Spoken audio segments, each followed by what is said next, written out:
Bonjour mesdames, aujourd'hui je vais vous livrer 3 signes qui nous montrent que cette relation, elle est finie. Qu'elle est finie peut-être depuis bien longtemps, mais c'est important que vous soyez au courant, c'est important que vous sachiez vous situer par rapport à cette relation pour ne pas perdre plus de temps. J'ai beaucoup trop de femmes au téléphone qui ont perdu des années avec des hommes avec lesquels de toute évidence il n'y aurait jamais rien. La relation était déjà finie. Donc écoutez bien, le dernier indicateur, le dernier signe, c'est le plus important et il faudra constamment le surveiller dans n'importe quelle relation. C'est le plus grand prédicteur de rupture amoureuse, le plus grand prédicteur d'une incapacité entre un homme et une femme à avoir une relation amoureuse. Alors le premier signe, mesdames, c'est que vous marchez sur des œufs. Vous avez constamment cette boule de nervosité dans le ventre où vous vous dites « Putain, attention, faut pas que je fasse un pas de travers ou un pet de travers, peu importe. Attention, si je lui fais telle blague, il va mal le prendre. » Ou il faut que je fasse attention, j'ai toujours peur de l'étouffer, j'ai toujours peur d'en faire trop, de le déranger. J'ai peur d'être trop câline, j'ai peur de lui faire trop de bisous. C'est terrible, mesdames, de se retrouver dans une relation dans laquelle vous avez peur de faire trop de bisous à un homme. Mais alors là, mais fuyez, c'est triste de vivre un truc pareil. Un homme amoureux, un homme avec qui ça se passe bien, il a envie que vous l'embrassiez toute la journée, bien évidemment. Mais tous les hommes, s'il y a quelques mecs qui passent sur cette vidéo, il y en aura peut-être, parce qu'il y en a encore 9% qui regardent cette chaîne, ils nous le confirmeront tous. Quand on est amoureux d'une fille, bah oui, on a envie qu'elle nous touche dans tous les sens, qu'elle nous embrasse, mais qu'elle ne se gêne absolument pas pour le faire. Donc ça, cette sensation que vous avez de marcher sur des œufs, il faut y être vigilant. Parce que souvent, on regarde les signes chez l'autre, mais on oublie de regarder les propres signes qu'on a chez soi. Et vous ne pouvez pas vivre une décennie avec ce sentiment-là de nervosité. C'est ce que je répète souvent à mes clientes quand elles me demandent, souvent en appel, elles me demandent de les aider à décider de si elles doivent continuer avec un homme ou non. C'est une problématique qu'on a souvent. Et moi, je leur dis, mais est-ce que tu es prête à vivre ça 10 ans ? C'est con, hein, mais est-ce que vous êtes prête à vivre ça 10 ans ? Est-ce que vous êtes prête à vivre ce sentiment de malaise pendant 10 ans ? Alors évidemment, il y a des choses qu'on peut changer. Évidemment, et ça c'est une vidéo courte et je ne peux pas vous dire en 5 minutes de vidéo il faut quitter ce mec avec qui vous êtes resté pendant 5 ans. Bien sûr que non. Mais dites-vous bien une chose, c'est que si ce sentiment de malaise que vous avez en vous, cette peur de marcher sur des œufs, si ça ne disparaît pas, est-ce que vous êtes réellement prête à vivre ça sur 10 ans ? À ne pas confondre, mesdames, avec un homme qui vous intimide, avec une petite anxiété de performance. Ça, c'est pas pareil. C'est important qu'on nuance les deux. Moi, je vous parle d'un homme que vous connaissez depuis déjà un certain temps, avec lequel vous avez été dans l'intimité. À ce moment-là, effectivement, le sentiment de marcher sur des œufs, il n'est pas bon. Et vous n'allez pas le tenir sur 10 ans, c'est certain. Mais si vous êtes au début, en phase de séduction, si vous avez toujours un petit peu une sorte de petit côté un peu intimidé face à ce mec-là, il est beau gosse, il est assez sûr de lui, il est grand, il a un truc qui vous fait vous sentir un petit peu toute petite, comme une petite fille ou quoi. C'est normal, c'est la séduction, il ne faut pas non plus être parano et voir des problèmes partout, c'est pas grave. C'est pas grave non plus d'avoir cette petite anxiété de performance, d'être un peu nerveuse quand vous le retrouvez, de vouloir vous faire belle pour lui, etc. Ça c'est sain, c'est bien. Moi je vous parlais vraiment de quelque chose avec un homme, d'un sentiment de malaise que vous avez et qui dure dans le temps et qui ne s'estompe pas, malgré l'intimité, malgré le fait que vous le connaissiez, que vous vous connaissiez, que vous passiez du temps ensemble. Ça pour le coup, ça m'inquiéterait plus. Le deuxième indicateur, le deuxième indice, c'est un mot que vous entendez souvent, distant, mais moi je vais être précis, je parle vraiment d'une distance émotionnelle. Est-ce que cet homme, il est distant émotionnellement avec vous ? C'est-à-dire, est-ce qu'il y a des moments où vous sentez que le mec n'a vraiment pas d'empathie quand par exemple vous êtes en train de pleurer ? J'ai une superbe anecdote là-dessus, enfin superbe, non, elle est terrible, elle est triste même. C'est deux reprises, deux clientes différentes qui m'avaient avoué au téléphone avoir eu un mec, alors elle avait pleuré devant un mec et le mec avait un mouvement de recul. Et sur 2 semaines de suite, j'ai eu cette anecdote-là où la fille se met à pleurer et le gars recule. Alors là, en fait, c'est réaction spontanée, sa réaction spontanée au mec face à la détresse de sa compagne, de sa copine ou de son plan cul, on l'appelle comme on veut, ça a été de se reculer comme ça. mouvement de recul, choqué, en mode oh putain, qu'est-ce qui se passe là, je comprends pas, limite un peu de dégoût, du mépris. Ça, c'est inquiétant parce que c'est vraiment la première action. Derrière, on peut remettre le masque social et puis dire voilà, qu'est-ce qui va pas, machin. Mais la première action spontanée, ça a été celle-ci. Et c'est d'ailleurs pour ça aussi, mesdames, que moi, ce que je vous dis souvent, c'est que lorsque vous voulez annoncer quelque chose à un homme, faites-le en face à face pour voir sa réaction émotionnelle sincère. La première action, c'est la plus authentique. Il faut la savourer, vous voyez ce que je veux dire ? Il faut vraiment faire attention à ça. Il y a des choses qu'on peut dissimuler par message, mais qu'on ne peut pas dissimuler lorsqu'on est en face. Un signe de honte, un signe de dégoût, une lueur de dégoût sur le visage de quelqu'un, ça peut se voir. C'est une micro-expression. Ça, c'est Paul Ekman, là, l'expert des émotions, qui a développé ce point-là. Des fois, il y a des choses, on ne sait pas trop pourquoi on a un sentiment de malaise avec une personne, parce que notre cerveau, il a identifié quelque chose inconsciemment. On n'a pas mémoire, on n'a pas eu le temps de le rationaliser, mais notre cerveau a enregistré une information sur un visage. Quand vous voyez une lueur de dégoût sur un visage, le temps d'une fraction de seconde, vous ne l'avez pas, votre conscience ne s'en souvient pas, mais votre corps l'a enregistré, cette information-là. C'est pour ça que des fois on a une intuition, mais on ne sait pas l'expliquer avec les mots. Donc voilà, tout ça pour dire attention aux lueurs de mépris ou surtout de fermeture émotionnelle que vous avez lorsque vous vous montrez dans un état d'émotion négative surtout. Comment est-ce que cet homme va réagir ? Autre indicateur, mais toujours dans la même catégorie de la distance émotionnelle, lorsque vous essayez de régler un problème, lorsque vous essayez de communiquer avec lui, est-ce que vous sentez qu'il y a vraiment une distance émotionnelle qui se crée, où il va créer de la distance, soit en s'éloignant, soit en fermant sa gueule, soit pire, et alors soyez attentifs à celui-là, en refusant de vous regarder dans les yeux.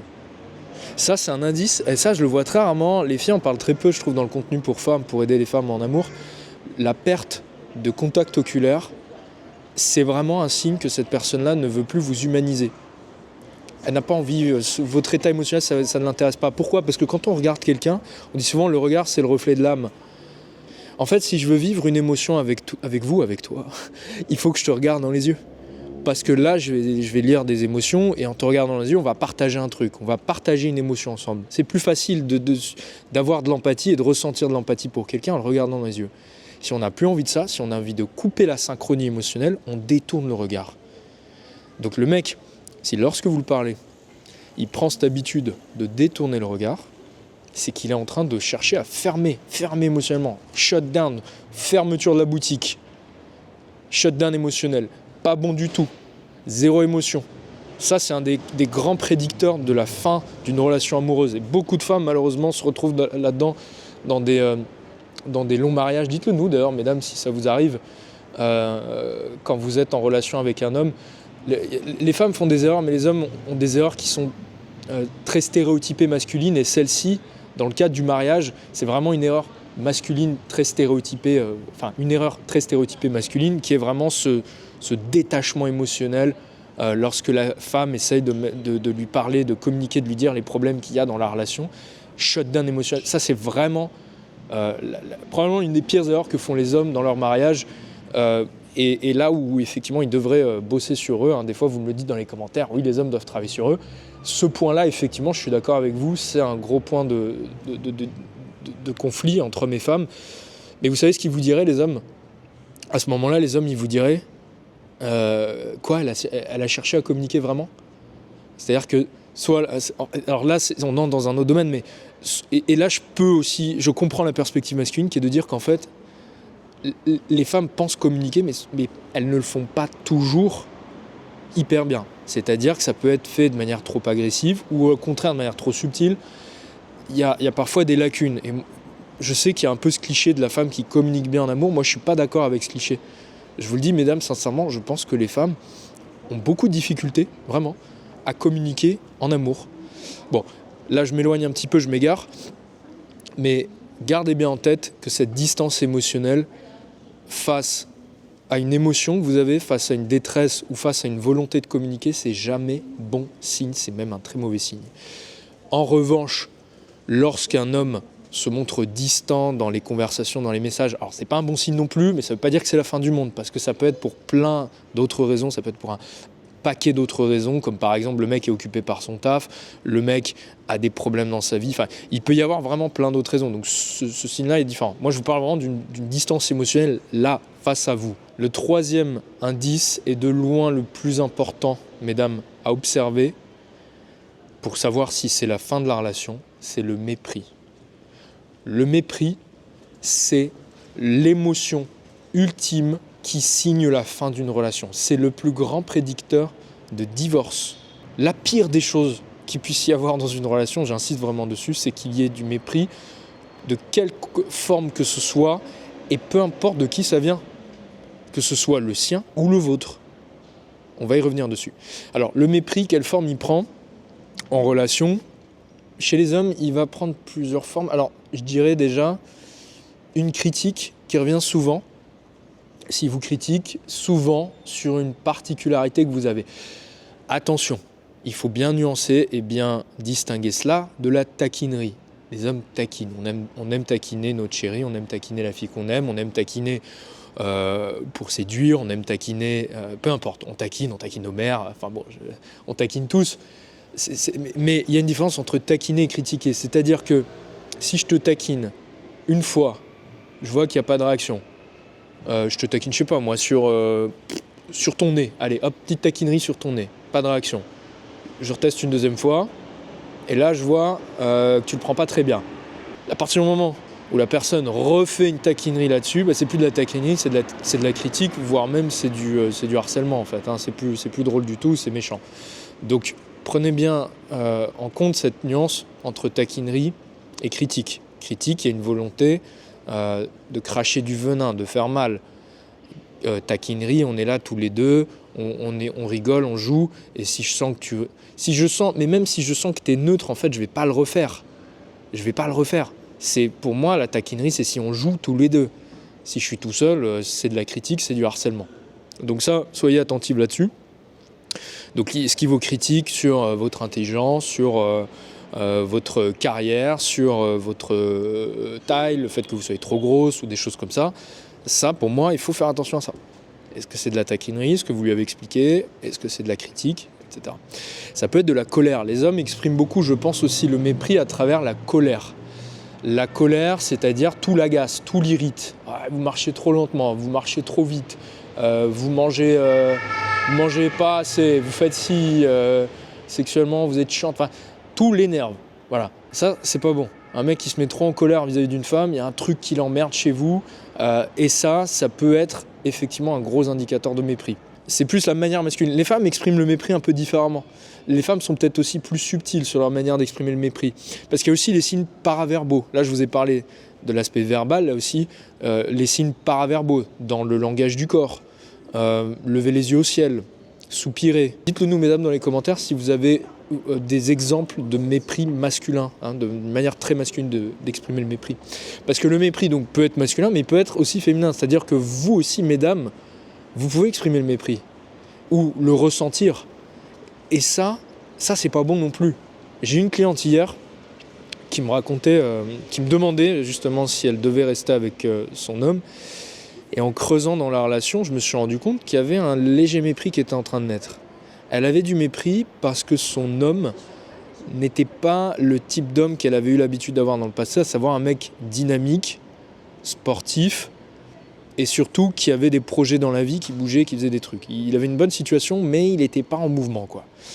Et il restait beaucoup à la maison, le vendredi soir, il regardait la télé. Bon. Et je lui ai dit attention, parce que là, aujourd'hui, tu es supposé être sur le pic de la relation. Vous êtes au début, vous ne vivez pas encore ensemble, vous n'avez pas encore d'enfants ensemble, vous n'êtes pas encore mariés. Vous êtes en début, en phase, plus ou moins encore en phase de flirt. Vous êtes supposé être dans la lune de miel. Si à ce moment-là déjà, tu commences à avoir un début de mépris et que ça impacte en plus ton désir, parce que c'est inévitable, le mépris va grignoter le désir. Si déjà à ce moment-là, au stade de la relation, où c'est supposé être au pic sur le désir, au pic sur l'admiration et l'amour, si déjà tu as ça va faire que dégringoler après. Donc pour moi, c'est mal barré. Ça, pour moi, c'était un indicateur. Et c'était la raison pour laquelle elle m'avait appelé.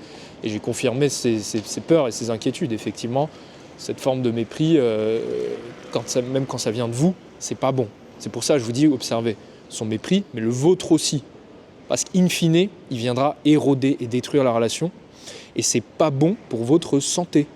Et alors ça, je l'ai découvert ce matin, en feuilletant des articles scientifiques là-dessus. Celui qui ressent le mépris voit son système immunitaire impacté à la baisse. Ressentir trop de mépris, ça vient détruire votre système immunitaire. Je trouve ça fascinant. Et l'explication, il disait, c'est que en fait, vous avez un phénomène d'adrénaline qui grimpe, c'est-à-dire que quand on ressent du mépris, on a une poussée de sentiment de confiance en soi, un sentiment de supériorité, qui est poussé par l'adrénaline, on se sent bien, on se sent fort, on se sent supérieur. Et après, il y a un crash. Ce crash, en fait, c'est quoi? C'est le décalage entre l'image qu'on a de nous-mêmes, a priori quelqu'un d'humain, de gentil, de généreux, et l'image qu'on est en train de se renvoyer actuellement en ce moment même, c'est-à-dire de quelqu'un de méprisant, qui est en train de faire du mal à quelqu'un. On a un pic avec l'adrénaline et le sentiment de supériorité, puis après, boum, gros crash, lorsqu'on est rattrapé finalement par cette image négative de soi, inhumaine, cette expérience finalement inhumaine qui nous fait nous sentir très mal, sentiment de honte, etc. Si c'est vécu une seule fois, ok, très bien. Par contre, une relation dans laquelle vous avez constamment du mépris pour votre homme, ça va venir vous fatiguer, ça va venir vous détruire en fait, psychologiquement et physiologiquement. Et c'est logique parce que regardez aussi, mesdames, on ne peut pas être dans une relation avec une personne qu'on méprise. Il vaut mieux être seul, plutôt que de se retrouver dans une situation où on voit tous les jours une personne qu'on a choisie, mais qu'on méprise. Ça en dit long sur finalement vous-même. Tous les jours vous vous levez, vous voyez cette personne sur le canapé et sa manière de parler, sa manière d'agir, sa manière de bouger, tout ça, ça vous sort par les trous de nez, comme dirait ma mère. Si vous vous levez tous les matins comme ça, qu'est-ce que ça en dit sur vous? En fait, ça en dit long sur vous, ça en dit long sur les choix que vous avez effectués, ça en dit long, cette relation en dit long sur vous, et ça crée une colère qui est dirigée vers soi aussi. Donc, très, très malsain de choisir une personne et d'être en relation avec une personne pour qui vous avez du mépris. Pour revenir juste sur l'histoire de ma cliente, je pense qu'avant de quitter cet homme-là, elle peut lui en parler effectivement. Elle peut lui dire, écoute, j'ai un peu du mal avec ce comportement apathique, un petit peu mou, j'aimerais bien que tu changes là-dessus, ça me permettrait d'avoir plus de désir pour toi. Elle peut lui dire, elle peut le faire. Justement, c'est parce qu'elle tient à cet homme, c'est parce qu'elle a du respect pour lui et qu'elle envisage une relation long terme avec lui qu'elle devrait lui en parler. C'est tout le respect qu'elle lui doit. Et d'ailleurs, mesdames, pour celles qui recherchent un homme dans leur vie, je vous mets un lien en bas de cette vidéo où je vous livre les signaux à envoyer à un homme pour l'attirer à vous. Envoyer à un homme qui vous plaît pour l'attirer à vous pour qu'il vienne vous séduire.